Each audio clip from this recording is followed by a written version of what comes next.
Student, next question is about infinitives and let's see what is the question. Question number C is make sentences using the following verbs followed by infinitives. Saw, promised, wanted, begun, asked, told and decided. Students, हमसे ये कहा जा रहा है कि इन verbs को use करके infinitive को ऐड किया जाए अपने सेंटेंसेस में.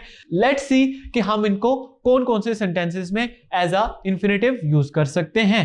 The first sentence is I सा him kick the stone. Student, इस सेंटेंस में किक एक ऐसा वर्ड है जो एज अ इंफिनिटिव यूज हो रहा है और आपको इंफिनिटिव की डेफिनेशन माइंड में रखनी होगी कि इंफिनिटिव ऐसा वर्ब होता है जिसका कोई अपना सब्जेक्ट नहीं होता और वो एक सेंटेंस में वर्ब के होते हुए, उसकी नेचर वर्ब के होते हुए भी वो एज अ नाउन एक्ट करता है. उस वर्ड को हम इंफिनिटिव कहते हैं. इन सब सेंटेंसेस में जो बोल्ड वर्ड्स हैं उनको हम इंफिनिटिव्स कहेंगे. सेकंड सेंटेंस देखें तो I promise to call you tomorrow, I wanted to stay for a few days.